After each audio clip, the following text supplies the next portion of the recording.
Tudo bem, pessoal? Nós vamos começar aqui mais um estudo do livro O Espiritismo na sua expressão mais simples. Esse é o nosso vídeo de número 7 e o nosso tema de hoje eu resumi basicamente assim: vida física e vida espiritual, erraticidade e evolução espiritual. São três questões, questão número 15, 16 e 18. A questão 17 a gente vai tratar no vídeo seguinte, porque eu entendi que ela está mais relacionada a provas e expiações do que a essa nossa temática de hoje, que é basicamente vida física, espiritual e evolução. E o que tem entre a vida física e espiritual, que é a erraticidade. Então já dei um pequeno spoiler do que a gente vai tratar hoje. Então vamos para o nosso estudo. Questão 15. A vida espiritual é a vida normal do espírito? É. Vamos chamar atenção aqui para a afirmação sem sombra de dúvidas. A vida espiritual é a vida normal do espírito. É eterna. A vida corporal, que é essa nossa, neste momento, a vida corporal é transitória e passageira. Não passa de um instante na eternidade. Eu acho que transitório e passageiro a gente não tem dificuldade nenhuma de compreender que todos nós, no corpo físico, temos o momento do nascimento e o momento da morte do corpo físico, nossa desencarnação na linguagem espírita. E o que desencarna? O que desencarna é o espírito. Por isso que a vida espiritual é a vida normal do espírito, como está colocado aqui. A vida espiritual é a vida normal do espírito. Para nós que estamos encarnados, na realidade, em geral, é muito difícil a gente ter essa compreensão, né? O que é mais comum é nós estarmos 100% ou 90, 90 e tantos por cento com a cabeça na vida material, com a identificação com o corpo físico, e ou as pessoas nem têm, ou às vezes nós temos alguma noção de espiritualidade, mas parece que é só um fragmento, é só um pouquinho. E parece que aqui é o permanente e o espiritual é que de vez em quando a gente, vou no centro, quando eu vou no centro eu entro em contato com a minha espiritualidade. E fora do centro eu volto aqui só para as minhas obrigações e ambições, eventualmente, muito comumente. Então, a grande questão é a identificação com o corpo físico. E nós, enquanto espíritas, a gente tem que ter essa noção de que nós somos espíritos animando um corpo físico. E ter a noção de dever de que a gente tem que espiritualizar o quanto possível a nossa vida material. Não só o corpo físico, com nossas práticas espirituais, mas o nosso dia a dia. Então, lembrar das potencialidades do nosso espírito e da nossa centelha divina em tudo o que a gente faz e em todas as nossas relações. E lembrar também que não somos apenas nós que temos essa chama divina, mas todas as pessoas com quem nos relacionamos. Então, é um tabuleiro, é um jogo que vai acabar. Mas as peças vão ser recolhidas, porém, a realidade espiritual permanece. Então, as relações que a gente trava aqui vão ter suas consequências para o nosso espírito eterno. Consequências felizes ou não felizes. E aí é um pouquinho do tema do que vai vir no próximo vídeo, que é provas e expiações.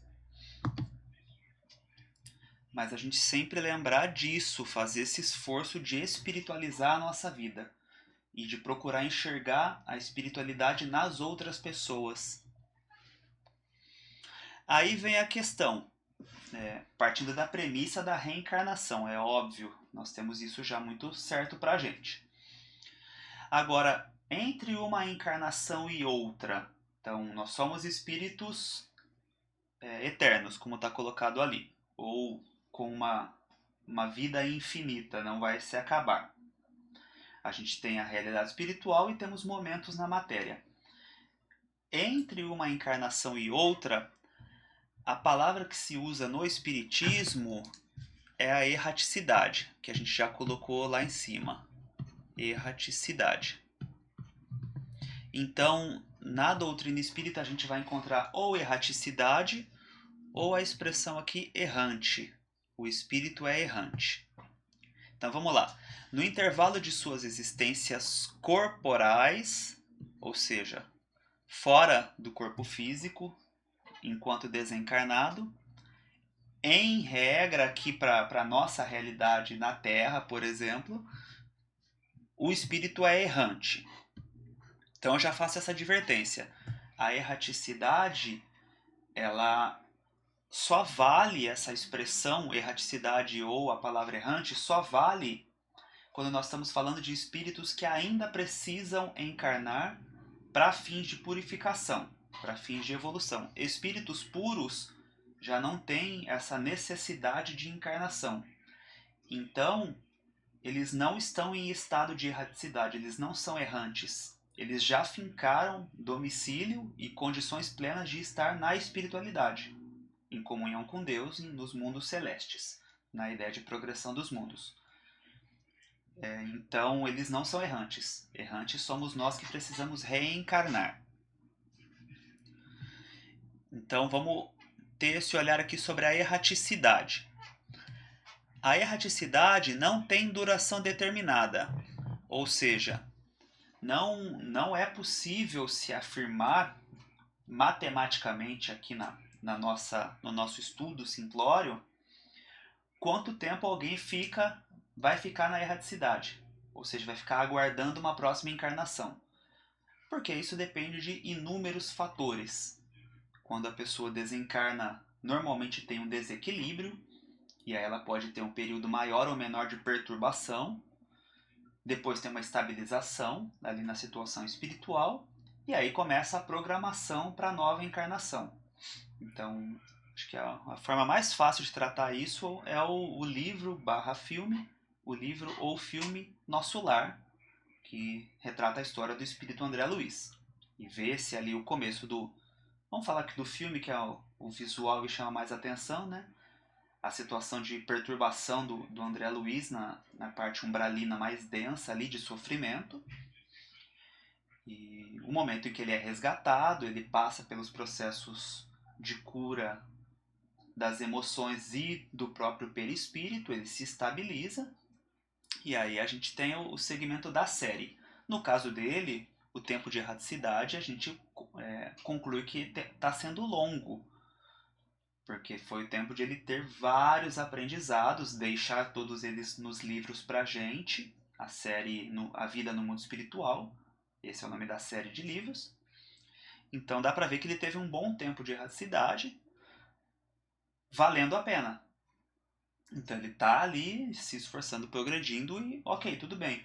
E tem outros casos em que esse tempo vai ser menor, porque talvez a importância maior esteja no corpo físico. Então por isso que a gente não pode afirmar. Não dá para falar o que é o tempo de cada um.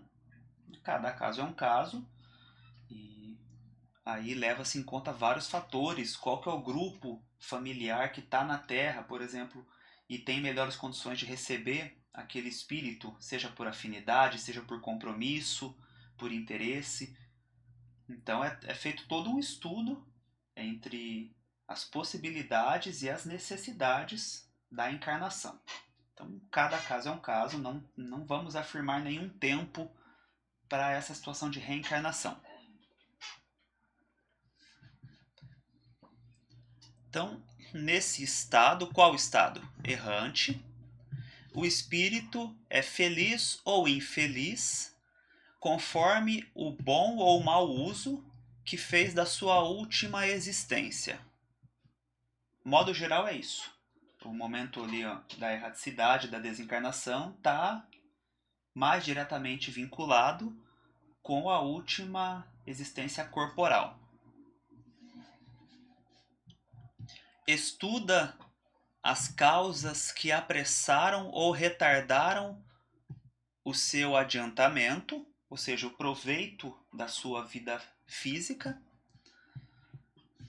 toma resoluções que procurará pôr em prática na sua próxima encarnação e escolhe provas que lhe pareçam mais apropriadas ao seu adiantamento. Ou seja, a expressão mais comum é a gente falar da programação encarnatória. Então, sobre a escolha das provas. Entretanto, algumas vezes se engana ou sucumbe. Quer dizer, ele não houve ali a melhor programação. É claro que tudo tem o aval, a chancela de espíritos superiores que cuidam do nosso progresso. E por vezes eles deixam que a gente escolha mal justamente para aprender a escolher. Então, casos extremos não deixaria fazer. É uma queda que não prejudica por demasiado, não foge por completo. Eles não vão deixar a gente se estrepar muito, entendeu? Usando palavras bem simples. Na nossa programação encarnatória, entretanto, o espírito errante algumas vezes se engana ou sucumbe, não levando em conta as resoluções que tomou como espírito. O ponto central aqui, né, é que quando a gente está encarnado, nós esquecemos da nossa programação encarnatória. Então, o que é muito comum a gente tomar contato é que nós fazemos uma programação bem trabalhada do outro lado, confiante de que a gente vai chegar aqui e, nossa, vai dar tudo certo. Mas, às vezes, o desvio acontece. A gente sai da rota. E aí, né, se engana ou sucumbe muito, muito. Então, a gente pode se desviar bastante do que foi programado. E a vida, na matemática divina, nas ocorrências, o tempo todo vai tentar nos chamar. Seja através de alguém, de um vídeo, uma revista, um texto. Revista é antiga, né? Mas é bem comum. Algum elemento, algum fato acontece para tentar nos despertar e trazer a gente para a rota de novo. Para a gente errar menos. Mas por vezes nós estamos cegos e só focados aqui na vida material, nos nossos objetivos e ambições. E não prestamos atenção para esse chamado para a nossa vida espiritual, que é ela que tem que estar junto com a gente aqui, ela que tem que estar embasando a nossa vida material. E aí acontece o desvio. Então existe esse engano, porque a gente achava que ia chegar aqui e ia dar tudo certo, mas eventualmente, por nosso descuido, nos afastamos ali do que foi programado e aí toda a programação acaba se perdendo. Então essa é a ideia do que é a programação encarnatória e o que a gente faz. É o famoso expectativa-realidade.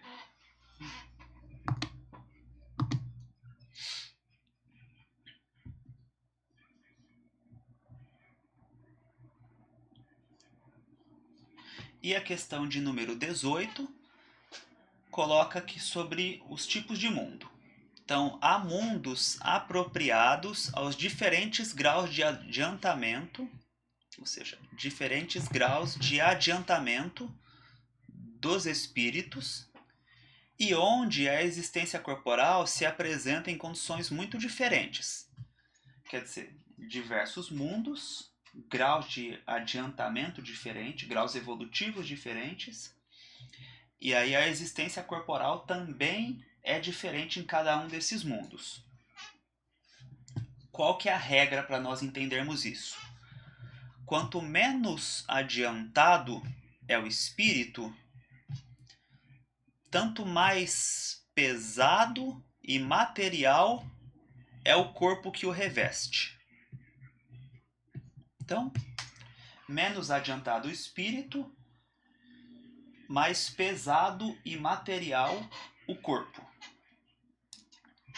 À medida que se purifica, passa para mundos superiores, moral e fisicamente. Então a purificação ela está relacionada à nossa condição de ir desmaterializando e entrando em contato com a centelha divina, com a realidade espiritual. Então isso afeta de modo geral nossos sentidos. E aí tem uma questão dos corpos que vão sendo diferentes nesses mundos. É um tanto teórico isso, caberia entrar em diversas outras questões, em diversos outros estudos, e aí para quem é muito dedicado fica a sugestão de estudo do André Luiz, que me escapou. Nossa, eu vou deixar nos comentários porque eu realmente tive um apagão e eu não vou editar o vídeo, eu não edito. Evolução em Dois Mundos. Evolução em Dois Mundos. Esse é o nome do livro. Que ele é bem técnico e ele coloca essa questão de dualidade entre vida física, vida corporal, vida física e espiritual, mundo físico e espiritual e como que se dá a evolução. Então é um livro denso, mas para quem se interessa é o texto mais apropriado para estudo. E sobre a situação da Terra, ela não é o primeiro, ou seja, não está no estágio inicial, o primeiro estágio, que é o primitivo, mas também não é o último. É um dos mais atrasados. A gente já colocou isso outras vezes, mas acho que não custa lembrar da classificação dos mundos entre primitivos, provas e expiações, mundos de regeneração,